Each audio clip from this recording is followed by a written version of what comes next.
Imagine being completely alone. No team, no backup, no signal. Deep inside hostile territory with nothing but a broken radio and the fading hope that someone, somewhere, is still listening. That is exactly where Corporal Ethan Calloway found himself on the coldest night of his life. And what he did next, in those 72 hours, is something that will change the way you think about courage forever. Stay with me. This is his story. Before we begin, if stories like this move you, if you believe that the lessons of duty and sacrifice should never be forgotten, hit that subscribe button right now. Our community is built on people who still believe in honor. Welcome to Honor Tales. Corporal Ethan Calloway was 28 years old. Born in Millbrook, Ohio, he had grown up listening to his grandfather's stories about service, about the weight of a uniform, and about what it truly means to answer the call of duty. He was not a frontline fighter. He was a communications specialist, the man whose job was to be the voice between the soldiers in the field and command back at base. His team called him Echo, because no matter how bad the situation got, Ethan's voice always came through clearly. On a cold November morning in a fictional mountainous region known in military exercises as the Coral Ridge, a training and operations zone far from any civilian population, Ethan's 6-man reconnaissance unit was assigned a single objective: reach Point Delta, confirm coordinates, and report back to base. Simple.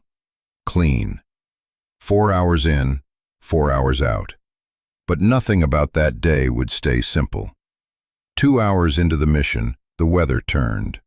A storm they hadn't predicted rolled in from the north, dropping temperatures, cutting visibility to near zero, and scrambling their GPS signals. Then, the radio, the one piece of equipment Ethan was responsible for, took a hit from falling debris during a rapid descent down the ridge. It crackled, it faded, and then, silence. In the confusion of the storm, the unit got separated. One by one, they moved toward their pre-assigned fallback positions, a protocol they had drilled 100 times. But Ethan's fallback route was blocked. A mudslide had taken out the path behind him. He was alone. He had one damaged radio, a first aid kit, 2 days of rations, a survival blanket, and his training. That was it. The first night was the hardest. Temperature dropped below freezing. Ethan took shelter in a shallow rock overhang, rationed his food, and began the slow, meticulous work of trying to repair the radio with nothing but the tools on his belt. He told himself something his grandfather used to say: "When you can't change where you are, change what you do with where you are." By the second morning, Ethan had managed a partial repair.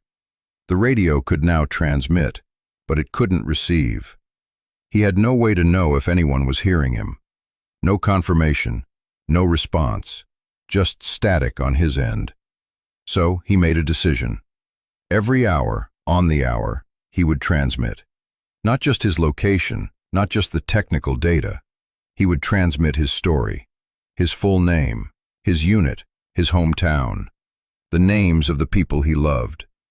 He refused to be a signal that no one could identify. He refused to become just static.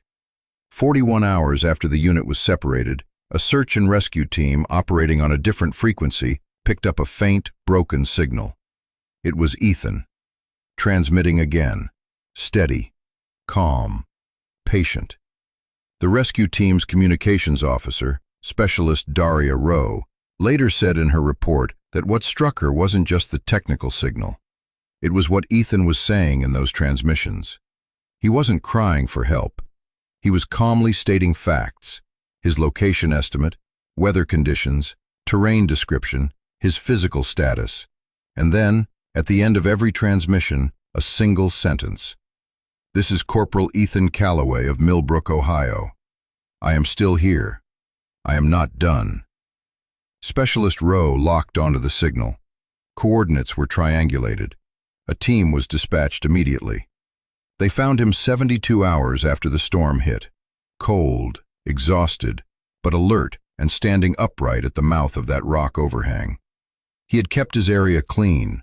He had conserved his supplies. He had maintained his discipline. When Specialist Rowe stepped out of the rescue vehicle and walked toward him, she expected tears, or collapse, or relief. Instead, Corporal Calloway looked at her and said, "Did you get my coordinates right? I want to make sure my report is accurate." She laughed. She later said it was the most professionally soldier thing she had ever heard. Here is what I want you to take from Ethan Calloway's story. He did not survive because he was the strongest soldier. He did not survive because he had the best equipment. He survived because he refused to stop transmitting.